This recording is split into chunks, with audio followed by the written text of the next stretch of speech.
comenzamos.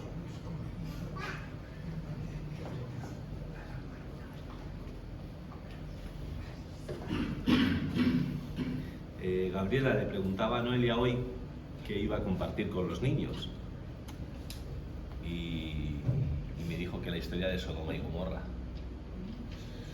Y yo digo, ándate con cuidado que estos niños saben, que estos controlan. Y me hizo pensar en esas historias que tú bien enseñas a tus hijos, que fuimos aprendiendo en las escuelas dominicales, que se quedaron grabadas en nuestras mentes de una manera indeleble.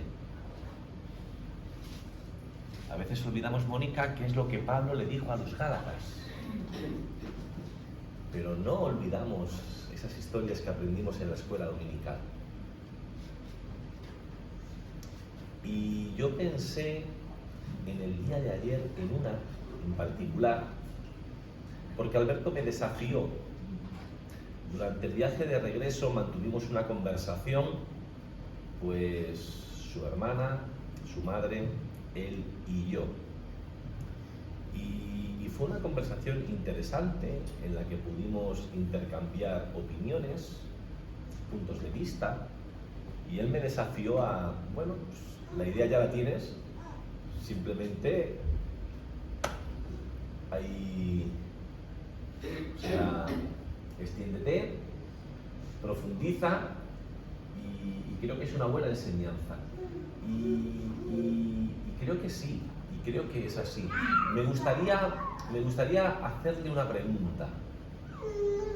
No es una pregunta de examen. Aquí Guadalupe no se aprueba ni se suspende, porque no hay una respuesta correcta. Es de qué forma ese texto en particular te llama a ti, te ministra a ti, te enseña a ti.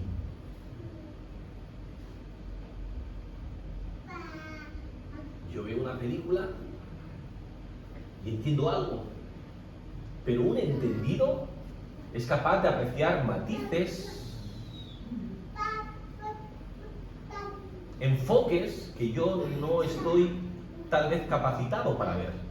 Entonces, quiero que leamos un texto súper, hiper, mega, macro conocido, y te voy a hacer esta pregunta, Juan, Pedro José, Mónica, Carmen, Rosa.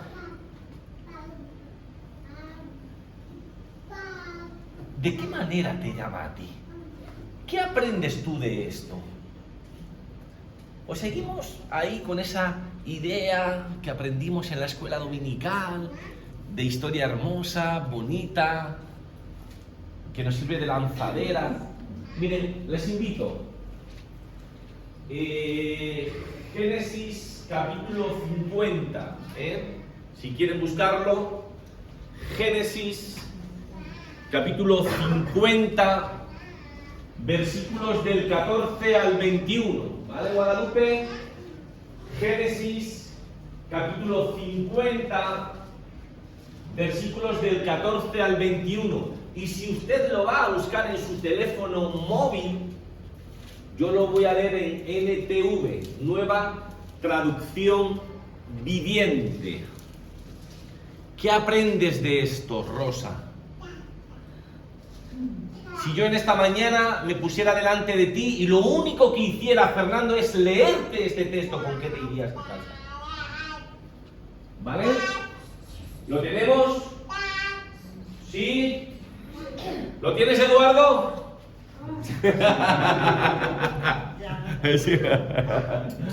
Perfecto, perfecto. Dice, hermanos, dice, después de haber enterrado a Jacob,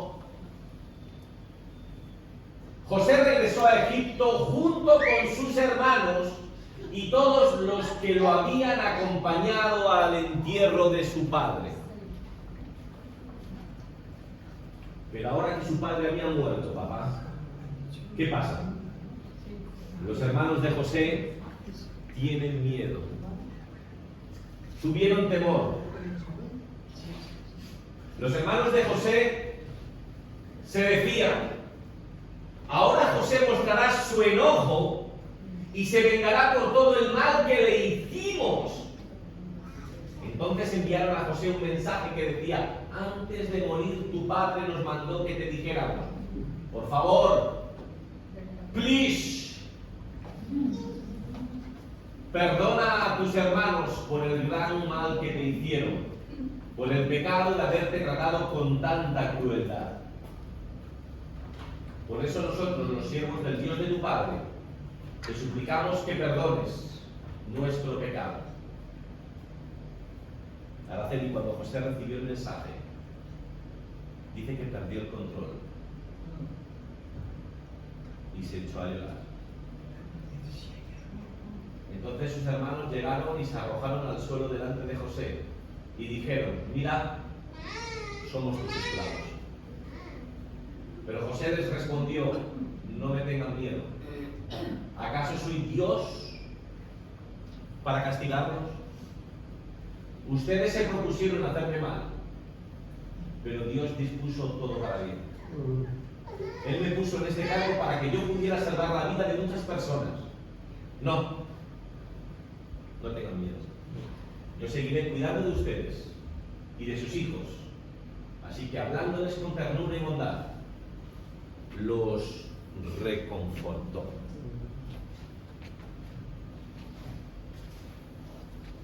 Carmen,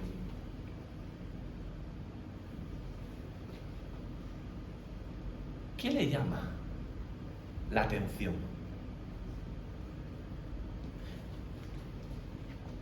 Si tuviera que subrayar algo,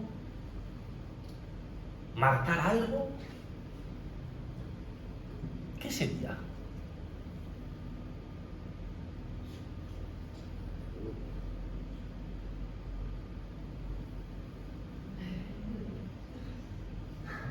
¿Jorge?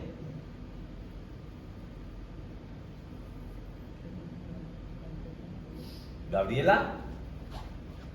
Mira que le pregunta a Eduardo, que se la sabe, Eduardo me dice: esta vez la sé yo. Gabriela, ¿qué te llama la atención? El corazón de José. El corazón de José.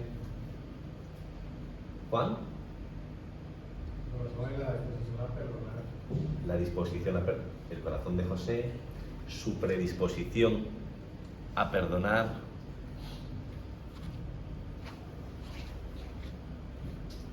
Teresina. Arrepentimiento por parte de los hermanos, perdón por parte de José. Araceli. Porque ellos les tenían tanto miedo que dijeron: vamos a decir que nuestro padre lo ha dicho para que nosotros... Usted ve ahí cierta manipulación, ¿no? Cierta manipulación, Una ¿no? manipulación muy... Bueno. Alberto. ¿Qué se ve la manipulación? Alberto, ¿con qué te quedarías? Sí, yo creo que se ha dicho ya todo, pero que al final cómo le reconfortó ese perdón, ¿no? O sea, el haberles tratado mal no habría solucionado nada. Lo que fue el perdón de José. Fernando, yo creo que es la primera vez que tú escuchas esta historia. A ti no te la explicaron en la escuela dominical. ¿Te ha llamado algo la atención? ¿Quieres decir algo o...? Sí, es que ellos no han dicho todo. Bueno, miren hermanos.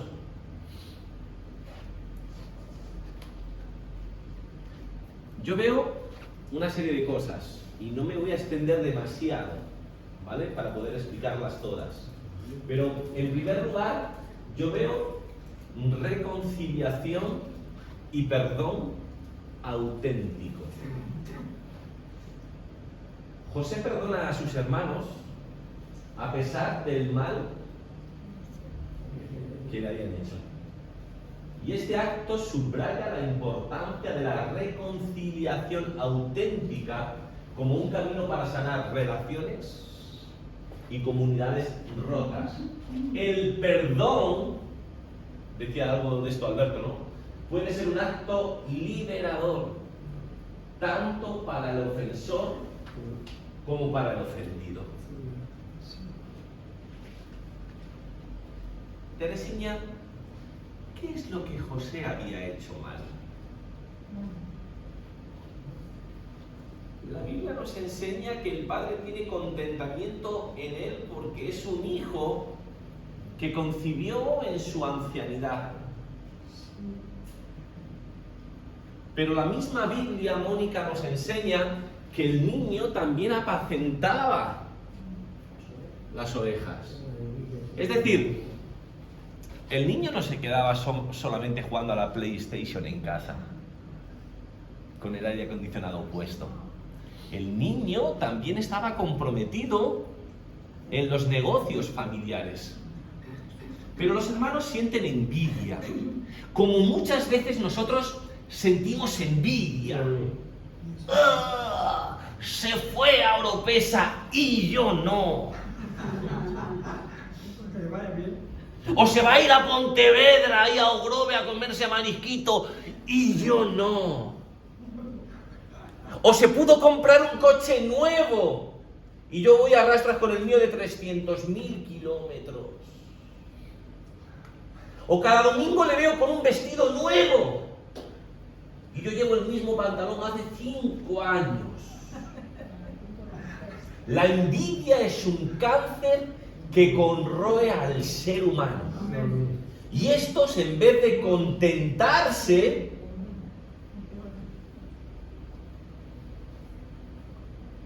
viven sumidos en el odio, en la envidia. Miren, se lo digo como amigo, no como pastor. Al ser humano que tenemos delante de mí, tienes que fijarte en él para 2 cosas. Si haces algo malo, no quiero imitarlo. Si haces algo bueno, yo quiero apropiármelo para mi propia vida. Cualquier mirada que vaya más allá empieza a ser peligrosa. Porque empezamos muchas veces a desear lo que el otro tiene, a envidiar lo que el otro posee. Y eso nos vuelve mezquinos, nos deteriora como seres humanos. Aquí tenemos a hermanos que sienten envidia de su hermano pequeño y piensan en matarlo, porque esto fue un mal menor. Ahí al final tiene que llegar uno y poner el grito en el cielo y decir, pero ¿cómo vamos a arrastrar con la muerte de nuestro hermano? Vendámosle como bueno, eso sale después, ¿no? Vendámosle como un esclavo a los ismaelitas, pero primero lo meten ahí en el pozo y tal, quieren olvidarse de él. Pero la idea primera es vamos a acabar con la vida, es decir, con aquello que nosotros muchas veces no podemos alcanzar. Es mejor, en lugar de aprender, quitarlo del medio. Si alguien logra algo, es mejor hundirlo que sentarnos a sus pies y aprender. ¿Recuerdan a esas hermanas? ¿Cómo se llamaba? Yo siempre me lío. ¿Cómo se llamaba la hermana que se sienta a los pies de Jesús? María, ¿no? Entonces, muchas veces somos de los que apreciamos a Marta y está fantástico el ejemplo de Marta. Ahí está, trabajando por su amigo. Que no le falte de nada. Vamos a prepararle una buena hamburguesa con doble de carne, un poquito de ketchup, que coma bien Jesús. Pero tenemos a una hermana que es capaz de sentarse a los pies de Jesús. Es decir, hay una disposición de reconocer la inferioridad, de reconocer que la otra persona tiene algo para su vida que ella no posee, y que puede salir ganando si se enfrenta con humildad ante lo que él puede enseñarle y puede explicarle. ¿Está esa actitud o está la actitud de vamos a denigrarlo, vamos a quitarlo del medio porque él es superior a mí?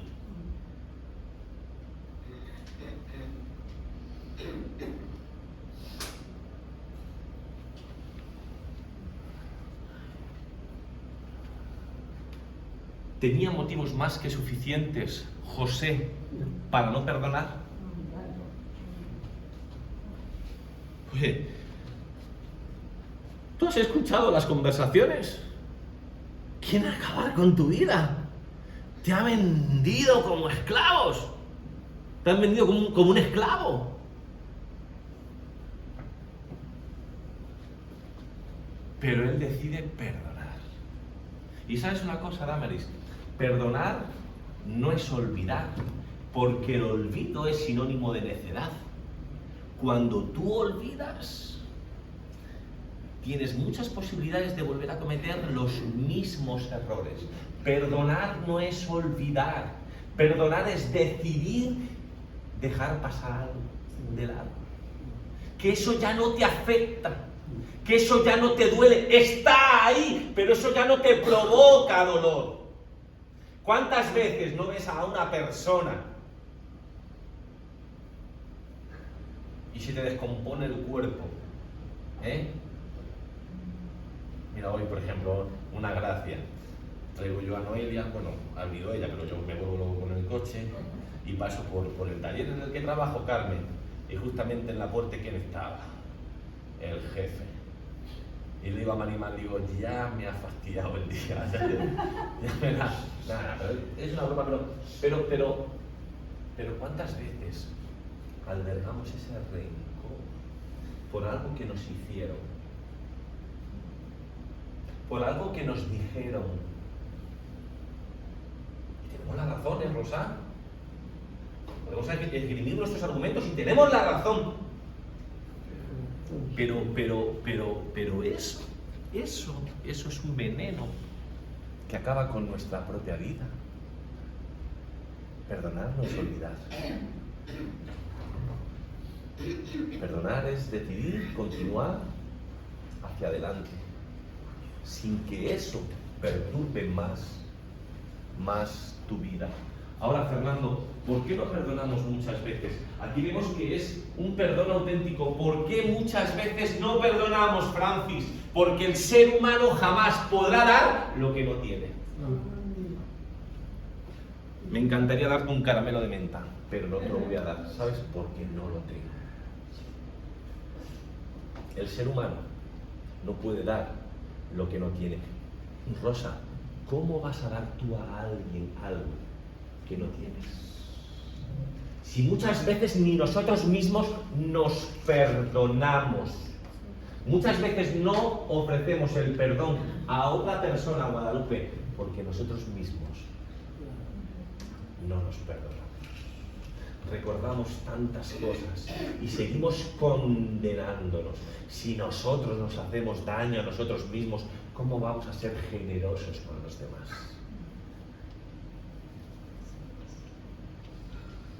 Nunca puedes dar lo que no tienes.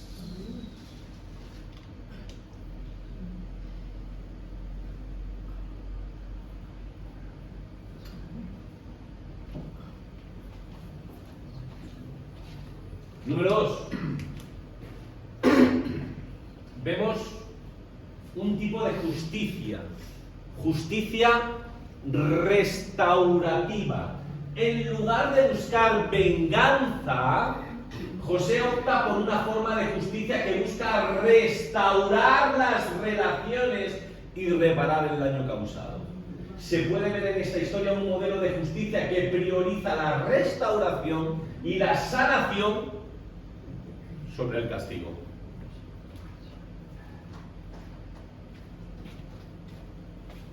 Guadalupe, Fernando, si cogemos la Biblia nos habla de muchos tipos de justicia. Está la justicia por la fe, de la cual nos habla el apóstol Pablo, no por obras, sino por la gracia de Dios somos salvos por fe.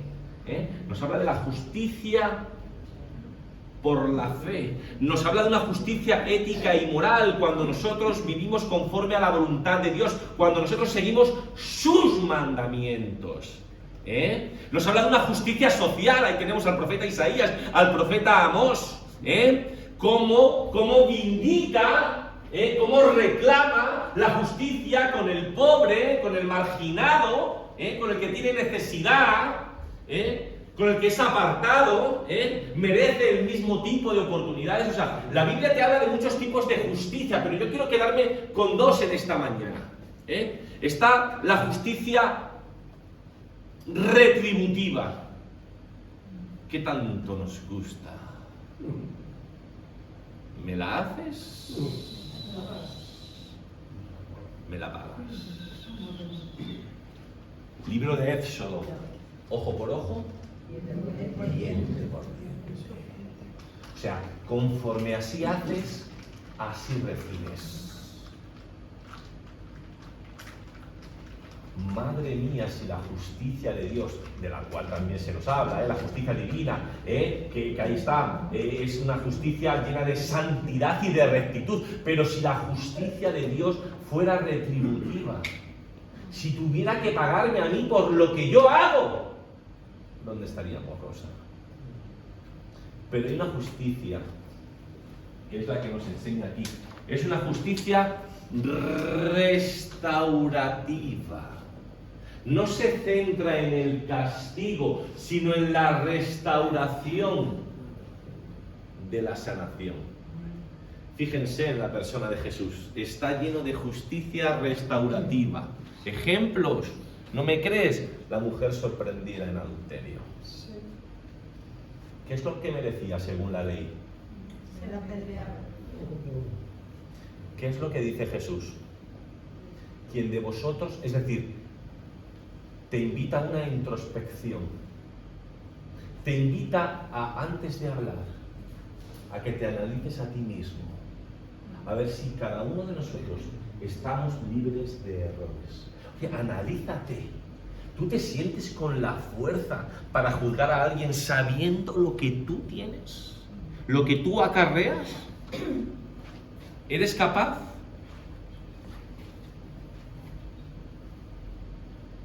O sea, que no pasa. Claro que Jesús no estaba de acuerdo con lo que esa mujer hizo. Y ahí están esas palabras del Señor. Ahora vete y no peques más. Porque ese pecado daña a un tercero. La mujer fue sorprendida en adulterio. Así que una de dos. O la engañada fue la mujer del hombre o el marido de la mujer, ¿no? Pero hay una persona que ha recibido una ofensa, un daño. Jesús le invita, vete y no vuelvas a hacer daño. Zaqueo. Menuda pieza, Zaqueo. Pero él mismo en su casa reconoce su error. Que vive holgadamente de estafar a otros. ¿Y qué es lo que dice? Que va a devolver hasta 4 veces más de lo que ha robado. ¿No? No sé si 4 veces, pero así la historia, ¿no? Quiero decir que él se compromete a devolver lo robado y sin algo. ¿Y qué es lo que dice el Señor? La salvación ha llegado a esta casa. O sea,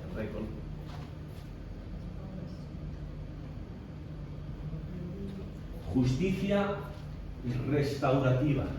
Aquella Teresilla que pone énfasis en sanar a la otra persona, en restaurar la relación con las otras personas. Ahora yo soy el segundo de Egipto y puedo acabar con la vida de mis hermanos, pero él no se centra en lo que es justo.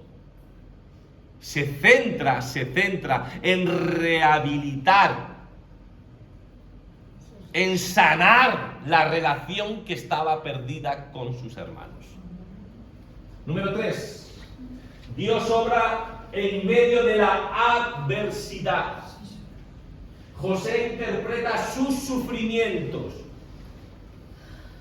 Esto, y no es quitarte importancia, hermanos, pero como hemos dicho muchas veces, ante la misma situación, eso puede suponer un resorte para ti o puedes hundirte en la miseria. Pues José es capaz de interpretar esos sufrimientos y las acciones de sus hermanos como parte de un plan más amplio de Dios para preservar la vida. No solamente de mucha gente, sino la vida de su propia familia. Esto puede ser visto como una afirmación de que Dios está presente y activo en medio de las dificultades y las injusticias, trabajando para traer bien incluso de las situaciones más dolorosas. 17 años. 17 años, Pedro José, cuando es vendido como esclavo. 17 años. 13 años sufriendo penalidades. En la cárcel, en casa de Potifar. Se nos dice que hasta los 30 años no se presenta delante de Faraón. ¿Vale? Ahí llevan 13 años. De 17 a 30 van 13 años, Mónica. Pero luego sabemos que como mínimo, sabemos que pasan 7 años más. Porque hay 7 años de vacas flacas. ¿Vale? O sea, ahí tenemos 20 años, Carmen. 20 años en que él pudo estar arrastrando su dolor. Quejarse de por qué me pasa esto a mí. Si yo me porto bien con Dios, lloro todos los días. Pero usted no ora más que yo, Rosa. Estas vacaciones han sido las más espirituales de mi vida, porque me he tirado casi todo el día orando. Cada vez que Noelia cogía el coche, yo estaba orando. Juan, pues no que se nos ocurre ir a la Costa Brava. Hemos estado como a 50 kilómetros de la Junquera, de la frontera con Francia. Yo no he visto tanto camión en mi vida. Camiones y camiones y camiones. Y claro, a Noelia le da cosa adelantar a los camiones. ¿Qué he hecho estos camiones? Cada adelantamiento era un acto de fe, Mónica. Yo orando. Y yo digo que, mira, no me alejo del Señor ni en vacaciones. Eres muy espiritual. Es muy espiritual, ¿eh? No, pero aquí... ¿Cuántas veces nosotros, por ejemplo, nosotros seamos sinceros? Claro, eso muchas veces habla mal de nosotros. Pero, ¿por qué no a mí? ¿Por qué a mí? Le decimos, ¿por qué a mí? Pero, Gabriela, es que ese por qué a mí implica por qué no al otro. ¿Verdad? Si no es a mí, le tendrá que tocar a otro. Pero ¿por qué a mí? Y tendríamos aquí a un José renegando y podría de su mala suerte, de su mala fortuna. Yo no hice nada malo. Y mira, acabé con mis huesos en la cárcel, sirviendo primero al intendente, al encargado de la cárcel, que si también en la casa de Potifar, que si luego tal. Pero al final él es capaz de mirar en retrospectiva 20 años de su vida y ver la mano de Dios en esos 20 años. Dice, mira, durante estos 20 años tal vez hubo muchas cosas que yo no fui capaz de entender, pero ahora caigo en la cosa de que oye, mira, esto Dios lo ha utilizado para bien. Esto Dios lo ha utilizado para bien. Muchas veces nos preguntamos, Pedro José, ¿dónde está Dios cuando sufrimos? Eso podría preguntarse papá Juan el Bautista. ¿Qué es lo que hizo mal Juan el Bautista? Ahí estuvo, clamando por justicia, clamando por rectitud. ¿Qué hizo mal? Molestar a los que mandaban, inquietar a los que mandaban. ¿Dónde estaba Dios cuando Juan el Bautista fue ajusticiado? ¿Dónde estaba Dios cuando Jesús está sufriendo en el monte? ¿Dónde está Dios? Pues Dios está donde fue capaz de verlo José. Dios está siempre con nosotros. Dios está siempre con el que sufre. Dios está siempre con el que sufre. Es más, Dios está también presente con aquel que ayuda, estimula, reconforta al que sufre. Dios no solamente está con el que está sufriendo, sino con la persona que es capaz de llamarte, de mandarte un mensaje, de darte un abrazo, una cachetada, de decir, ánimo, Fernando, vamos a salir adelante. Dios está en medio de esas cosas. José fue capaz de ver a Dios. Fue capaz de mirar en retrospectiva 20 años atrás y ver cómo Dios no lo dejó en ningún momento. Número 4, ¿cómo vamos de tiempo? Número 4, venga. Inclusión y diversidad. La historia de José y sus hermanos incluye una variedad de experiencias humanas. Araceli, desde el sufrimiento y la traición hasta la reconciliación y la salvación.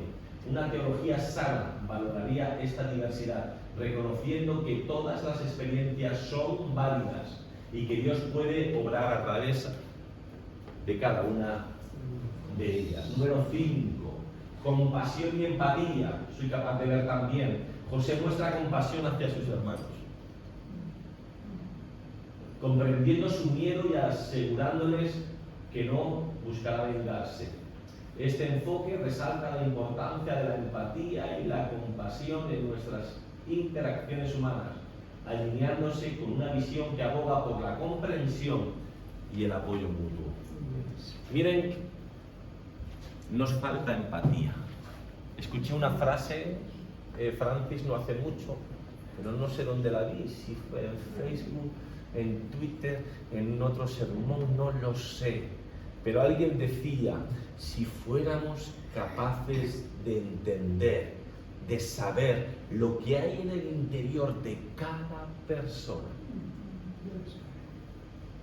omitiríamos juzgarla. Muchas veces somos juguetes rotos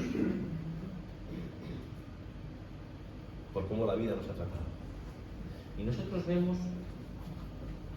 Mira, no quiero hablar mal, de verdad no quiero, pero es un ejemplo que, mira, es más, no voy a dar pistas. Yo conozco a una persona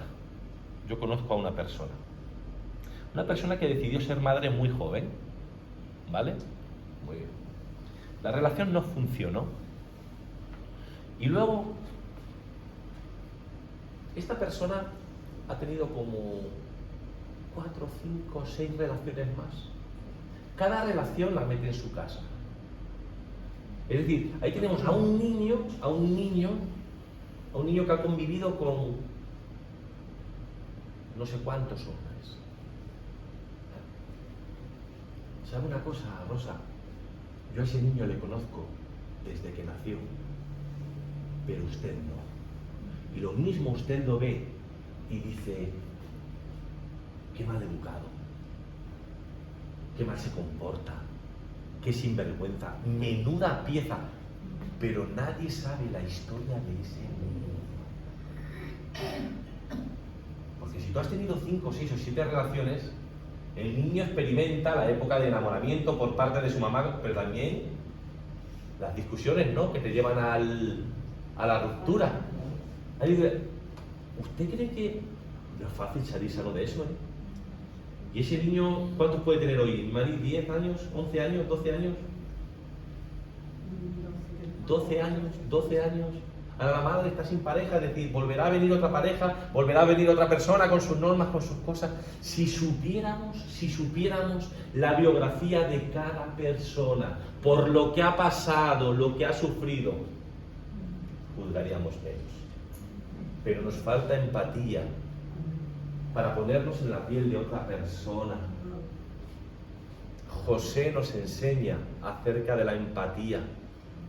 Nos enseña que es capaz de ponerse en la piel de sus hermanos, pero por favor, tú no tienes que ponerte en la piel de tu hermano, tú tienes todo el derecho para cortarle la cabeza a todos. Pero es capaz de ponerse en la piel, de decir, sienten miedo, ahora nada, es capaz de empatizar con los sentimientos, las emociones de esas personas que no hicieron lo mismo por él.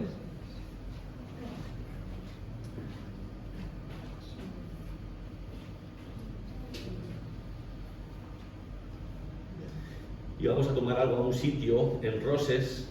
Cuando llegábamos de recorrer los sitios a los que íbamos a ver, pues siempre más o menos íbamos a un par de sitios.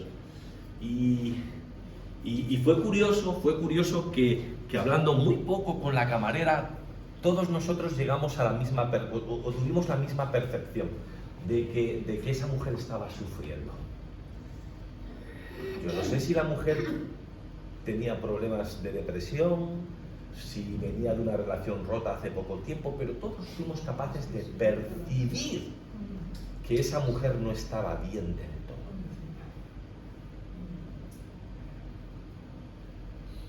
Era tan fácil, Rosa, como llegar allí.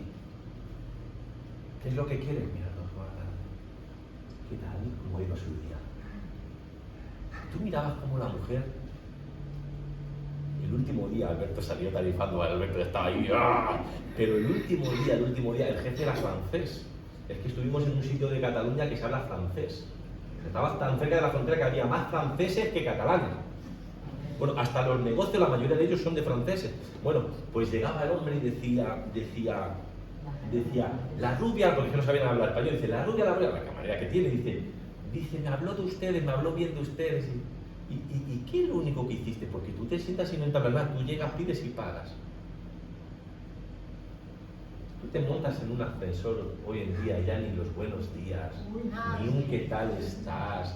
No nos importa la vida de nadie. Ya soy como mi padre, que siempre repito la misma frase siempre, pero es así. Lo de ande yo caliente, ríase la gente. Que hagamos por nosotros. Y nos olvidamos del resto. Nos olvidamos del resto. Qué importante es cuando alguien percibe que importa. José era el segundo hombre más poderoso del mundo. Y es capaz de empatizar con los sentimientos de los hermanos. Número 6. Responsabilidad y cambio personal. Este es el último ya que tengo, ¿no? Creo que sí. Sí. Y con esto vamos a terminar. Los hermanos de José muestran remordimiento por sus acciones pasadas. Esto puede ser visto como un llamado a la responsabilidad personal y al cambio, reconociendo los errores y trabajando para transformarse y mejorar las relaciones. No sé quién de ustedes, pero alguien apuntó en esta dirección. No sé quién ahora. Pero bueno.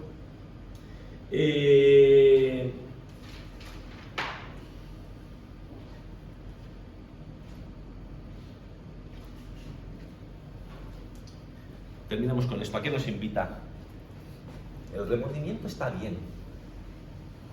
Pero el remordimiento, si se queda solamente en eso, en sí mismo tampoco te lleva muy lejos. ¿Vale? Yo puedo sentir remordimiento de lo que hice anoche. No se preocupe, yo no salí anoche, pero yo puedo sentir remordimiento de lo que hice anoche. Y llorar hoy durante el culto. Pero volver a repetir el mismo patrón mañana lunes.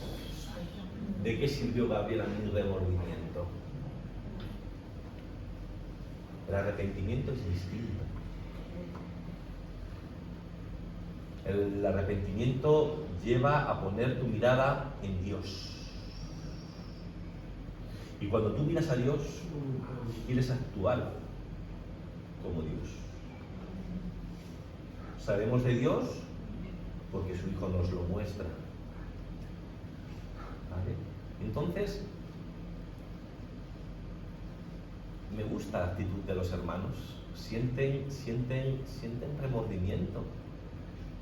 Sienten que lo hicieron muy mal, que tomaron muy malas decisiones en el pasado, pero no quieren repetir ese mismo patrón en el futuro. No sé si, como ha dicho Araceli, que está bien, yo no había pensado en ello, pero está excelente. No sé si hubo ahí